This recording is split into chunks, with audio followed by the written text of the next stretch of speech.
जो है इस बार हम लोग क्या सेलेक्ट करेंगे, कोर का टेम्पलेट, राइट। तो यहाँ पे आप सर्च करोगे एमवीसी कोर, ठीक है। सो आपको दिखेगा ASP.NET कोर वेब एपीआई, ठीक है।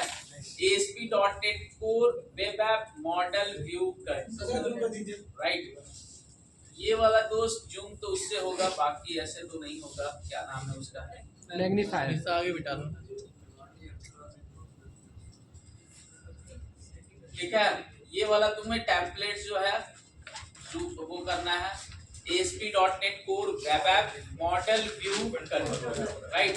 ऊपर वाला नहीं करेंगे क्योंकि ये एपीआई का है। जब एपीआई करेंगे तब ये वाला सेलेक्ट करेंगे। फिर नेक्स्ट अगेन यहाँ पे आप प्रोजेक्ट का नेम दोगे, ठीक है। शीशा 5, ठीक है। ये अगेन लोकेशन जहाँ पे आपका स्टोर होगा,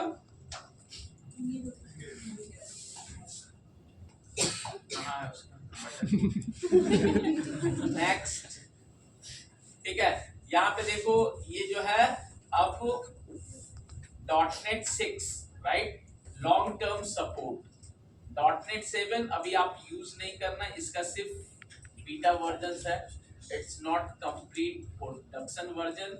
ये जो है final release I guess coming years में होगा विद 24 में 24 विजुअल स्टूडियो के साथ, राइट। सो अभी जो है सबसे आपका लेटेस्ट और स्टेबल वर्जन है वो .NET 6 है। ये जस्ट रिमूव कर देंगे क्योंकि अभी हमारे पास SLA सर्टिफिकेट नहीं है। नाउ क्रिएट, जैसे क्रिएट करोगे फिर ये टाइम लेगा और आपका ये प्रोजेक्ट क्रिएट हो गया, राइट।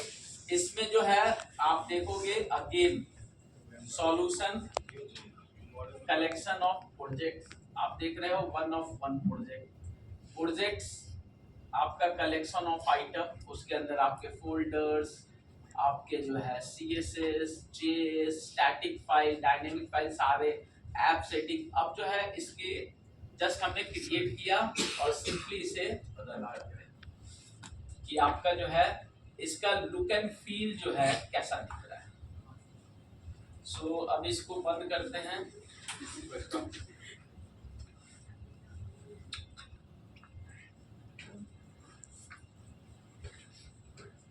ठीक है, ये जो है बिल्कुल आपका वर्ड थीम, ये आपका जो है शीशा 5 कोर होम प्राइवेसी, तो ही इसमें जो है।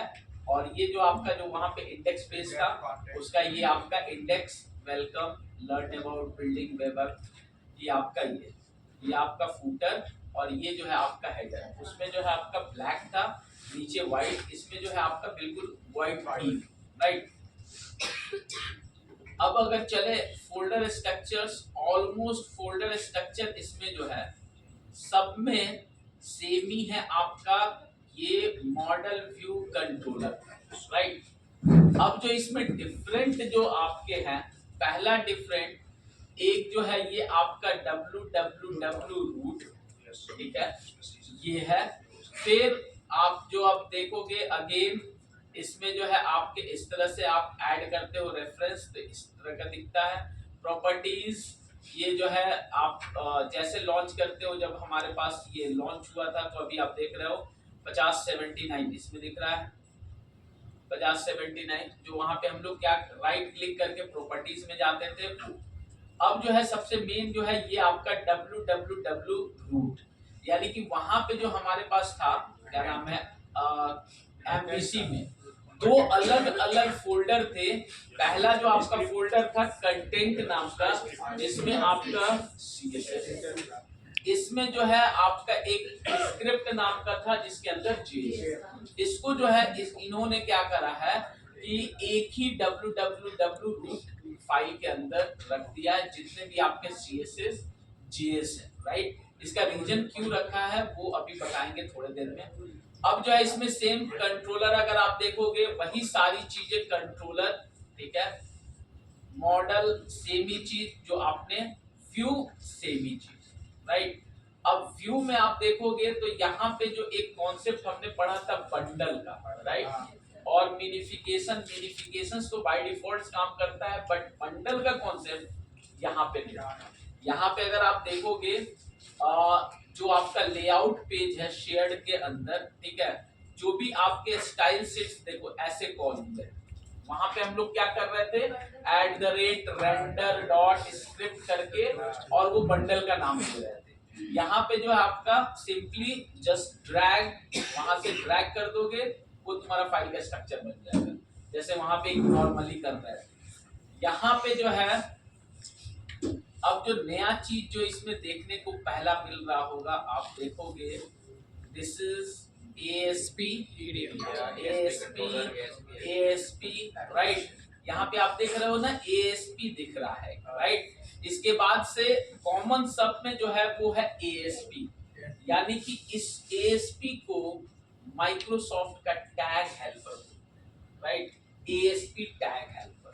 इसी के अंदर अब वो सारे आपके टैग्स आ जाएंगे, यानी अगर आपको बटन बनाने हैं, आपको जो है टेक्स्ट बॉक्स तो नॉर्मल जितने भी बाइंडिंग के काम होंगे वो सारे के सारे आपके ये ASP टैग हेल्पर से, यानी कि पहले हम लोग अगर एंकर लिंक में लिखते थे तो क्या लिखते थे, @action url.action, फिर ब्रैकेट में एक्शन मेथड का नेम, कंट्रोलर नेम, फिर आईडी वगैरह पास करते थे, राइट। अगर आपका कंट्रोलर और एक्शन स्वैप हो जाता था तो वहां ऊपर में आता था 404 रिसोर्स सर्वर, राइट। अब यहाँ पे आपका डेडिकेटेड, ये जो है आप कंट्रोलर यहाँ पे लिखो या जो है इसके बाद लिखो, कोई डिफरेंस नहीं है। अगर आप यहाँ पे भी लिख दो Ctrl+Z Ctrl+X नहीं कर देते, इसको अगर आप यहाँ के जगह यहाँ भी लिख दो तो कोई इशू नहीं। रीजन बीइंग कि ये आइडेंटिफाई होता है उस पर्टिकुलर ASP टैग के कंट्रोलर से, और ये जो है आपका एक्शन, फिर ये आपका कंट्रोलर जो वहां पे लिंक बन रहा था जिसमें हम लोग लिंक डाल रहे थे, उसके लिए आप यहाँ पे ऐसे बनाते हो। अब इसमें ये टैग हेल्पर है क्या, अगर आप देखोगे वहां पे हमने एक चीज पढ़ा था, ये व्यू स्टार्ट, याद है? यस। व्यू स्टार्ट इसलिए पढ़ा था कि जो आपके जितने भी कॉमन, यानी कि इस पेज को लेआउट सर्व करने के लिए हम लोग एक कॉमन उसका पाथ दे रहे हैं, राइट। यहाँ पे भी सेम व्यू स्टार्ट तो वही है, बट रूट लेवल पे आप देखोगे एक है व्यू imports.css, राइट। इसमें जो है 3 लाइन की ये कोडिंग लिखी हुई है। 3 लाइन की कोडिंग में 2 लाइन की जो है जस्ट लाइक ये आपका नेम स्पेस जो वहां पे हम लगाते हैं शीशा फाइल पे, वो डायरेक्टली यूजिंग करके लगाते हैं। जब उसी को आप जब शीशा के CSS/HTML पे लगाते हो तो @using करके लगाते हैं, राइट। तो इनका पर्पस क्या होता है, ये जो है आपका शीशा 4 मॉडल टैग हेल्पर, और ये माइक्रोसॉफ्ट का अगर मैं इससे ऐसे Ctrl+X कर दूं, ठीक है, और सेव कर दिया मैंने, यानी कि जो इसके पेज के अंदर जो आपका 3 लाइन का रेफरेंस था मैंने उसे हटा दिया। उसका इम्पैक्ट कहाँ, अगर आप लेआउट में देखो तो ये देखो जो पहले एरिया एक्शन, ये कलर कैसा था, डिफरेंट कलर, राइट। अभी आप देखोगे तो ये एक्शन काम नहीं करेगा, अगर हाइफन करोगे there will be no any intelligence, right. यानी कि जो आपका जो एक्शन यहाँ पे था इसका जो है हमने रेफरेंस वहां से हटा दिया। अब या तो सेम वैसा ही आप क्या करो, यहाँ पे जाओ और हर पेज पे इसे ऐड करो। देखो जैसे ऐड किए इसका जो है कलर चेंज हो गया। या तो आप जाओ और जितने पेज है सब पेज पे ये 3-3 लाइन का कोड लिखो।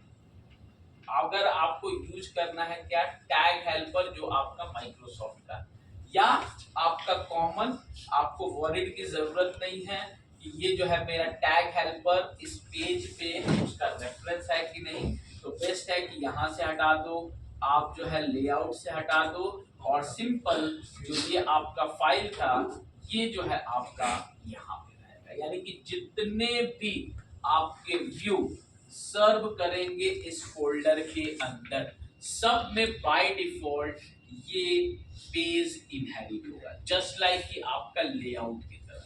लेआउट में आपको वो ऊपर में हमें लिखने की जरूरत नहीं पड़ती, ऑटोमेटिक जितने भी व्यू आप क्रिएट करोगे बाय डिफॉल्ट जो है उसका layout dot CSS/HTML master page बनता है, राइट। सो सेम ये जो है आप देखोगे दोनों जो है रूट लेवल पे है, ये और राइट।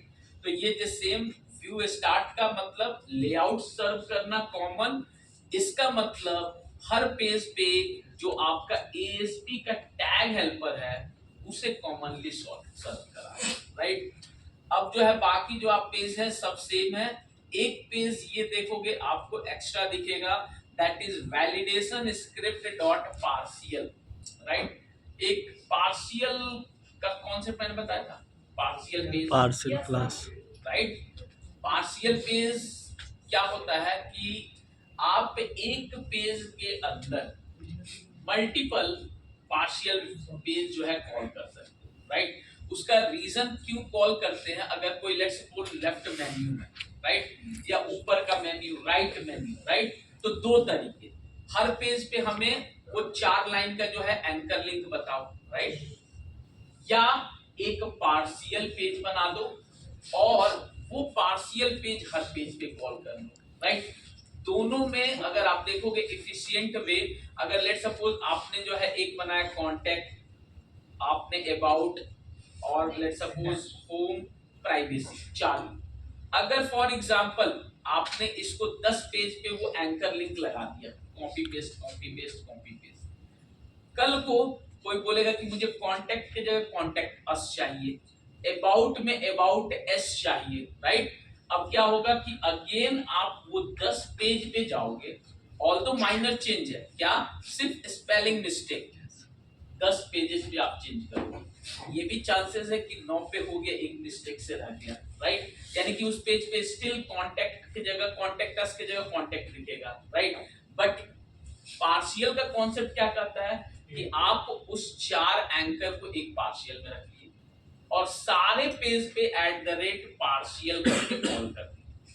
अगर अब इसका बेनिफिट क्या होगा, अगर आपको अबाउट अस चेंज करना है, कांटेक्ट की जगह कांटेक्ट अस, सिंपली उस पार्शियल वाले में हम क्या करेंगे, चेंज कर देंगे, ऑटोमेटिक वो सारे जगह रिफ्लेक्ट हो जाएगा। यानी कि हमें वारंट की जरूरत नहीं है, पहला कोड आपका जो है डुप्लीकेट नहीं होगा, यानी कि सेम टैग वो रिपीट नहीं होगा हर पेज पे। दूसरा, कोई चेंजेज आए, आपको एक्शन मेथड ही चेंज करना है, फॉरगेट अबाउट स्टैटिक, राइट, वो भी आपको टेंशन की जरूरत नहीं है, क्यों, क्योंकि एक जगह चेंज करेंगे हर पेज पे वो इजीली चेंज हो जाएगा, राइट। तो यहाँ पे अगर आप देखोगे इन्होंने एक पार्शियल व्यू बनाया है, पार्शियल व्यू का कन्वेंशनल सीधे underscore page name dot CSS/HTML, right. It's a conventional, आपके ऊपर है कि आप पार्शियल व्यू कैसे नाम देते हो, क्योंकि आपके पास मल्टीपल व्यूज भी है और पार्शियल भी है, तो वो इजीली आइडेंटिफाई के लिए वो क्या है, एक कन्वेंशनल है कि हम लोग जो है सफिक्स में एक अंडरस्कोर लगा देते हैं टू बी इजीली आइडेंटिफाई कि ये पार्शियल। इन्होंने तो लेआउट में भी, हाँ, तो लेआउट भी आइडियली क्या होता है, एक special kind of partially view होता है, पार्शियल व्यू होता है but it's a special kind, क्यों, क्योंकि ये कॉमनली सबको सर्व कराता है, राइट। उसमें भी आपका था, तो ये जो है आपका ये भी एक टाइप का पार्शियली व्यू है, लेकिन ये स्पेशल, ये किसी उससे कॉल नहीं होता है, इसको लोग यूज करते हैं। अब जैसे ये आपका, अब पार्शियल और नॉर्मल व्यू में क्या डिफरेंस है, सिंपली जब एक तो आप क्रिएट करने जाते हो, राइट, तो वहां पे देखते हो ना चेक बॉक्स एक रहता है, right, create as a partial view, तो लेआउट वाला बंद हो जाता है, डिसेबल। अगर आपने गलती से क्रिएट भी कर लिया, राइट, फॉर एग्जांपल ये this is the index page, ये अगर किसी को पार्शियल व्यू बनाना है, सिंपली अगर आप ऐसे कर दोगे ना लेआउट, अगर ऐसे नल,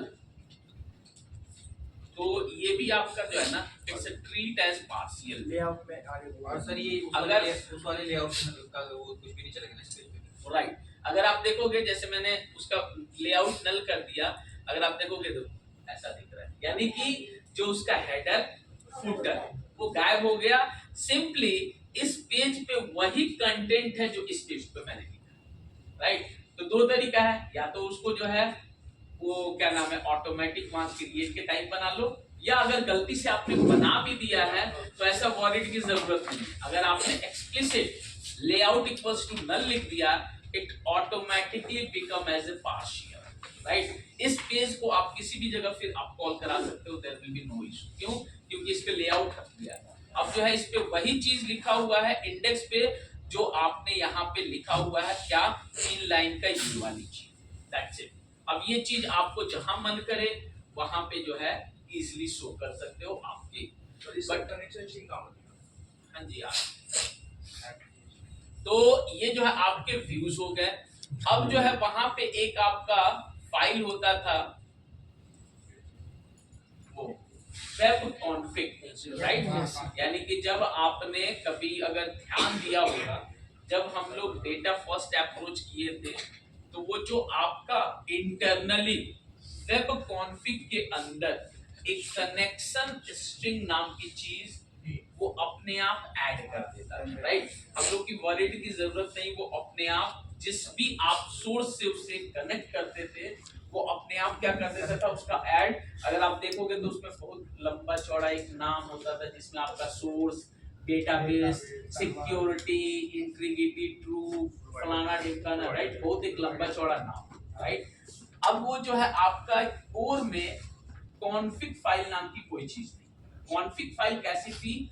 XML फॉर्मेट। अगर आप देखोगे config file, that is the XML format. Heading आपका जो है XML सिंटेक्स से, फिर हर टैग का जो है अपना अपना एंड पॉइंट, उसमें असेंबलीज, इसमें जो है उसको रिप्लेस किया है ये ऐप सेटिंग डॉट जेसन। ये जो है आपका जेसन फाइल है जिसमें आपका जो डेटा वो जेसन टाइप का रहता है, जिसमें हम लोग कॉलन जो आपका नेम, अभिषेक, ID 1 ऐसे करके हम लोग जो है ना वैल्यू असाइन करते जाते हैं। यानी कि जो भी आपका कनेक्शन स्ट्रिंग की जो बात आएगी ये जो है इस फाइल में आपकी आएगी, राइट। यानी कि यस, यहाँ पे जो हम लोग अप्रोच यूज करेंगे, राइट, हम लोग जो है वहां पे यूज किए थे, that is the data first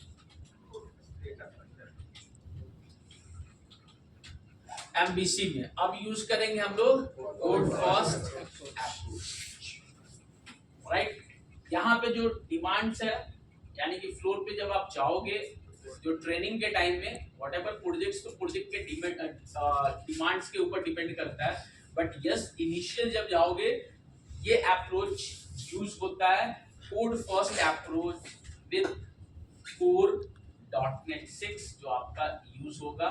इससे आपको क्रड करके परफॉर्म करके दिखाना होता है। सिंपली जो आपका 3 मंथ्स की ड्यूरिंग ऑफ आपका ट्रेनिंग होता है, राइट। 3 मंथ्स की ट्रेनिंग होती है ना वहाँ पर, right. Maximum it's 3 months, minimum तो आपके ऊपर है कितना, राइट। तो यहाँ पे जो है हम लोग जो यूज करेंगे it's a code first approach. Data first तो वहाँ पे यूज कर लिए, यानी कि पहले हमने डेटाबेस बनाया, ठीक है। फिर उस डेटाबेस को हमने कनेक्ट करा, राइट क्लिक करके वो सारी एक EDMX फाइल जनरेट हुई।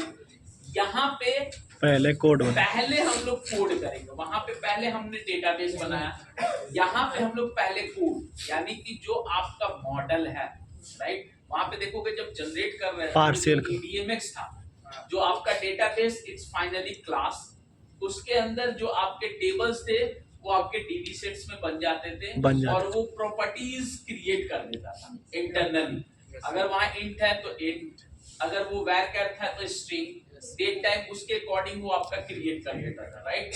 अब सेम काम पहले वो क्रिएट करके और फिर हम लोग मॉडल। अब यहाँ पे क्या है कि जो हम मॉडल बनाएंगे वही वो अब डेटाबेस क्रिएट करेगा।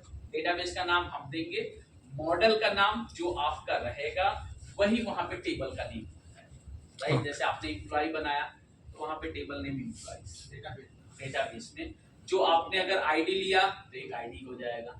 अगर आपने उसे प्राइमरी की कर दिया, जस्ट लाइक की एट्रीब्यूट, ऑटोमेटिकली प्राइमरी की, ऑटोमेटिक वो आइडेंटिटी भी बन जाता है। आपने जो जो स्ट्रिंग लिया ऑटोमेटिक वहां पे स्ट्रिंग मतलब उसके इक्विवेलेंट वैरचर आपका वो बन जाएगा। यानी कि आपको जो है वो बनाने की जरूरत नहीं है, वो ऑटोमेटिक आपके बिहाफ पे कोड जो है वो डेटाबेस बना देगा। उसके लिए क्या करना होता है, 2-3 स्टेप्स है। इनिशियल यस, थोड़ा प्रैक्टिस करोगे तो वो इजी हो जाएगा, बट 2-3 स्टेप्स है, उसको हम लोग करेंगे। सर उसका लेंथ कैसे डिफाइन होगा फिर इसमें ऑटोमेटिक लेंथ? उसका जो ब्रैकेट में हम लिखते थे इसकी लेंथ 20 है चाहे 10 है, माइग्रेशन जिसे हम ब्रैकेट में लेंथ लिखते थे उसकी कैर का लेंथ हाँ, तो वो चीज़ कैसे होगा? वो तो नहीं होगा इसमें जैसे हम लोग कैर में 50 देते थे, वो ऑटोमेटिक अगर आप देखोगे तो आई गेस मैक्स लेता है शायद से, वो मैक्स ही लेता है इस सर ये लेंथ। तो यस, अगर आप चाहो तो लेंथ भी डिफाइन होता है। सर ये तो फिर कॉस्टली हो जाएगा, मैक्स लेगा तो। नहीं तो कॉस्टली यस, उसमें लेंथ भी होता है।